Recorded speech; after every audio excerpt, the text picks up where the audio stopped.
Let's go. Let's go on to real fake news. I got a fun little Jake Tapper story for you here. Yeah. All right. Here we go. This is the book. It's called Original Sin. Look at the author. The first author on the book is Jake Tapper. The subheader of Original Sin is President Biden's decline, its cover-up, and his disastrous choice to run again, by Jake Tapper. Now let's just take a moment to fully understand what's going on here. You have a CNN host who is now a former CNN. He's no longer doing the thing. He's now going to make money off of what? Off of pretending to be a whistleblower and telling his audience. So on May 20th, when this thing comes out, you'll have a chance to make Jake Tapper some more money. And the way you're doing that is you're paying him for his information that he has working behind the scenes, where he can tell you that the entire Biden campaign, the entire election season, the entire Democratic Party was working in cahoots with the media to give us a lie about his decline because it was only a stutter. Remember, it was only a stutter. And he's going to now tell us how that lie worked with no indication. And I can tell you this, Craig, there's no accountability that he had anything to do with it. Now, fortunately for us, the internet is forever. So all we have to do is go back and look at one of these culprits that he's probably talking about in this book, but he's not going to name it because the name is too familiar. It's the guy in the effing mirror, and we're going to watch it right now. Here we go. Jake Tapper doing the thing that he's going to tell us in his book, but we get to see it on our own. Here we go. Little kids with stutters feel when they see you make a comment like that? First and foremost, I had no idea that Joe Biden ever suffered from a stutter. I think what we see on stage with Joe Biden, Jake, is very clearly a cognitive decline. Okay. That's what I'm referring to. It makes me uncomfortable. You are no. That's so amazing. It's so amazing to me that try and figure out an answer. A cognitive decline. Well, when you're trying to tell me that what I was suggesting was I think stuttering, that you were mocking his stutter. Yeah, I think you were mocking his stutter, and I think you have absolutely no standing to diagnose somebody's cognitive decline. I would think that somebody in the Trump family would be more sensitive to people who do not have medical licenses diagnosing politicians from afar. Plenty of people have diagnosed your father from afar, and I'm sure it offends you. Your father-in-law from afar. I'm sure it offends you. You don't have any standing to say. I'm not diagnosing him. What I'm saying, Jake, you just talked is about that a cognitive decline. That Joe Biden I have is one last question for you, Laura. You can't times on stage, and it's very concerning to a lot of people that this could be the leader of the free world. Okay, that is all I'm saying. I genuinely feel sorry for Joe Biden. I appreciate it. I'm sure.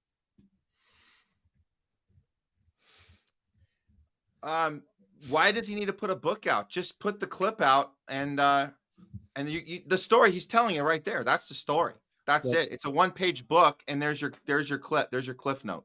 Over, done. We know that. We know the drill because we saw the same thing with Bernie and Hillary and the colluding of the media, all the emails, WikiLeaks. We saw all of it. So it's the same shit again. But what's going? Do you think this book he's not gonna mention himself in this at all, right, Craig? It's just gonna be everybody else. No, he won't. He won't. But there's two different type of people, right? There's the paid propagandist, or the useful idiot, right? And I think that most of your news guys, right, are more paid propagandists. And I've said this to you before, Matt. Once you've had that Toro on the whiteboard, the one that says market price, it's really hard to go back to that other ahi, the basic ahi. You want to get that fatty tuna that's, really, it depends on what kind of, how much they got to pay for it, that catch that came in, that rare Toro. And he's just continuing the grift, finding ways to make money that he can. Because unfortunately, those same people that they're still saying that Donald Trump is capitulating to Vladimir Putin, right? Which is all by design, by the way, to keep us in this two-party paradigm. Those people will buy a lot of these books over here. Will he sell a ton? No, but he'll make a few dollars just because his name is Jake Tapper. Yeah. And the ruling class, the social engineers, they understand their audience, Matt. Yeah, 100%. And so what we have to do is we have to hopefully, this is the theme of what we're doing all day and what we do on the shows is we say incremental change forward. We get more and more people aware. Maybe people weren't paying attention back in the Bernie Hillary days, and they thought, the WikiLeaks, I'm not going to pay attention to that. But maybe they'll see this. Maybe this will come up in their feed. You'll see the clip we just played you guys and go, wait a minute, this doesn't make any sense. How does this guy, he's going to tell us the thing that he just did and trick so many people. Craig, so many people fell for this shit. They said, how dare you? He has a stutter. He has a stutter. And then all of a sudden he didn't, and he needed to be replaced. And then of course they put in Kamala. We know the story. Everybody watching knows the story. Matt, between me and you, let's live back in the moment when this was happening. First of all, before Joe Biden even got in, before they cheated and put him in and inserted him as the ruler of the free world, we were like, this guy doesn't have enough faculties to get in before he even got into office. Yeah. Right. 2019. So for Jake Tapper, once again, he was just playing the, oh my God, that's his role. You have to play this role again. How dare you? And you had a bunch of people, how dare they say this? And they were trying to do the same thing to Donald Trump. It's disgusting. Yeah. Circle jerk. So we have to remember, this is not a unique problem to Jake Tapper. This is the way the system's designed. This is the way the media monster is designed. It's designed to groom people like Rachel Maddow, Anderson Cooper, all the rest of them, groom them from a very early age through journalism school, most likely something like the Columbia Journalism School, handpick them out and get them theatrically ready. It's an acting job, and they play it for their life as long as they can, and they make the money, they protect the oligarchy. And the reason why we know this, Craig, and I can say personally, now that I've been doing this with the homeless left for a little while now, I didn't fully know it before. I mean, I obviously knew there was a problem. That's why we started the show, because we knew there was a problem. But now doing actual journalism, I can assure you guys, I can assure you guys that these people need to be held accountable, not after the fact, before, not even during the fact, but before the fact. We need to anticipate their next move, and we need to corner them when we see them. And I mentioned Anderson Cooper. I want to end this segment with a cornering that happened. I didn't get the timestamp on the date, but I do want to give a shout out to the reporter's name is Luke Rudnowski, and he corners Anderson Cooper. And I want you guys to watch his behavior. Who? His name is Luke Rudnowski.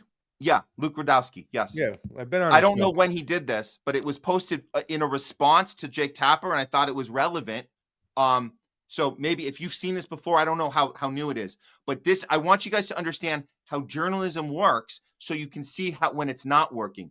And when a journalist gets asked a question that you run into on the street, you don't have 5 security guards, and you don't keep your mouth shut like you're some person trying to protect something. You're supposed to engage with people. If I was stopped, if Craig was stopped, you wanted to ask us something, we'll talk to you.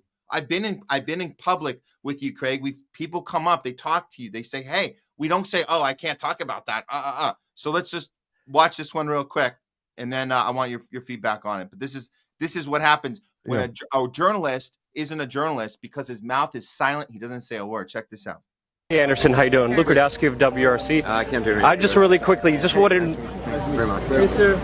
It's amazing to meet you. Just wanted to know what you think of German reporter Off Ote, who said the CIA bribed him and extorted him to publish news stories. Have you ever heard of Operation Mockingbird, Anderson? Operation Mockingbird, Mr. Anderson? It's a very serious question, Mr. Anderson. Do you have any comment on your knowledge of Operation Mockingbird? Sorry.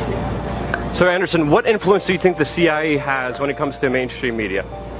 Dude, you're being just ridiculous. I mean, it's time to ask really the hard questions, because there is a Western pro-government slant when it comes to mainstream media. We see that when we see coverage of Putin and Assad, but not coverage of the human rights violations in Saudi Arabia. Have you ever heard of Operation Mockingbird? Operation Mockingbird. Have you ever heard of the declassified CIA program to manipulate the news and mainstream media? So Anderson Cooper has 3 security guards all around him now, making sure people can't engage in a conversation when it comes to very important matters, like the manipulation of our news by government officials. Are you silent about this because of your CIA past, Anderson?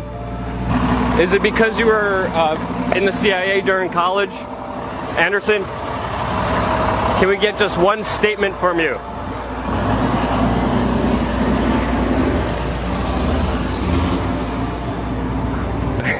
We just made Anderson Cooper hide in his car because he couldn't face questions about really important issues like him training to be a CIA officer when he was in college. And as we know, under Operation Mockingbird, CIA officials have infiltrated the mainstream media in the 60s. There's a German journalist, a very prominent one, Udolfshoff, and he came out just a few months ago and he said the CIA is still continuing this program, openly manipulating, openly writing the scripts for the mainstream media, as we see by their biased coverage. They're just another branch of the government, another mouthpiece of propaganda, and they can't even face up to real questions when asked eye to eye, man to man, and they just run around their private security guards and hide in their cars. Anderson Cooper has 8 security guards here. So just a little example of how we can pull the curtain back and expose that this is a machine problem. The machine itself is broken, or it's functioning the way it's supposed to, keeping us confused and separated and at each other's throats, especially during an election season. And we saw how the Democratic Party behaved and the media behaved and backed it up this whole last year, this whole last election season, and fooled so many people. When the reality is that these people, they're not journalists. We know this, and I just think it's good to confront them, like Luke Rudowski just did there. I'm not sure when. Do you know when this was done? Have you seen this before? It's funny. I had a talk with him about this personally. Me and Luke. Oh, cool. Okay. Yeah, no, I know Luke. Luke is one of the old school guys to do a lot of work on Epstein. He is also he's pretty well known for, and it's what really inspired me, to tell you the truth. I'm going to tell you a story right now. This is the guy who inspired me, that said, I don't have to be hired by CNN or MSNBC to be a journalist. Like, after that, I looked into what it means to be a journalist from the Constitution, what freedom of speech means, right? You know what I'm saying?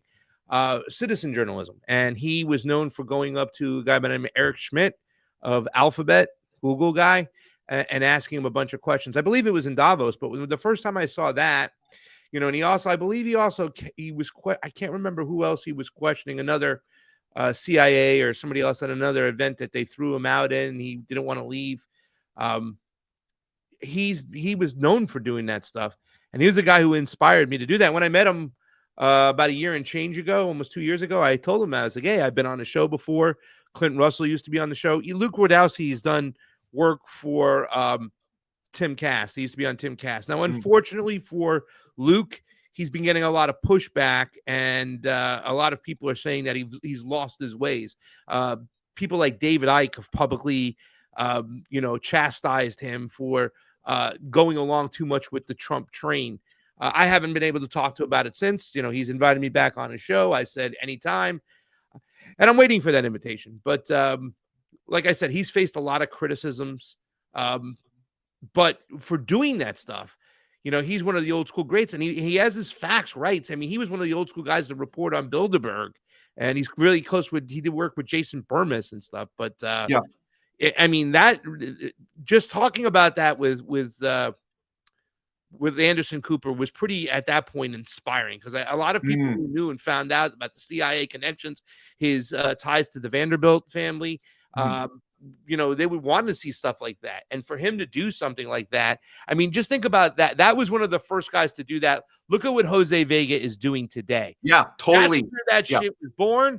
I mean, I'm sure there's other people for doing it, but Luke did that. And to able to tell Luke to his face, regardless of where he is right now. And I'm not happy with where he is right now, but to say, hey, man, that was awesome that you did that stuff, and you've inspired citizen journalism. Well, yeah. I mean, we're playing it right now because it was put on the chain, the feed of the Jake Tapper book, and people, they go back to it and they go, look, it's all connected, man. It's all connected, and he called it out first, and that's why I think it's a good reminder that these people, and they put these stupid books out, these stupid, like, this book is coming out next month, and it's just like, we understand this is not uniquely a Jake Tapper thing. This is the entire system is rigged against journalism, and that's why we're here. And I love your story, Craig, about being inspired by something like that. And I'm sure Jose Vega inspired by that type of activism, and on the ground, go to the person, like, confront them. Yeah. And we're doing this show. We're doing the Homeless Left because of this and because of you and people that are doing this with us. We're doing this because the mainstream isn't doing it. And they're not doing it because they're bad at it or they're sloppy or they're just lazy or they're not that bright. They're not doing it because their job is to not do it.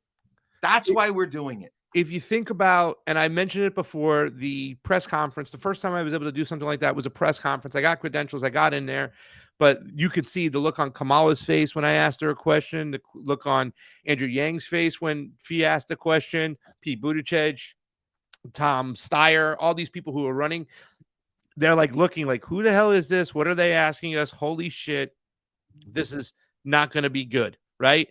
You know, I got Kamala Harris to go on the record for saying that she was down to take down Donald Trump's Twitter way before they took it down, you know, saying coming from a free speech absolutist. And then we can also remember how I went up and got with RFK Jr. And a lot of people will say that I was one of the first to expose him when he opened up the door by putting up Roger Waters' tweet and taking it down. I mean, a lot of that right there, that I can say honestly, thank you to Luke Rudkowski for showing us that can be done. Now, where he's at today, like I said, he's gotten people who I respect very heavily. Some people I feel people I consider to be the one in particular, the godfather of what's going on, the consistency of David Icke, his beliefs. I mean, he's at the top of the food chain. He's been very open and vocal against Luke where he is nowadays.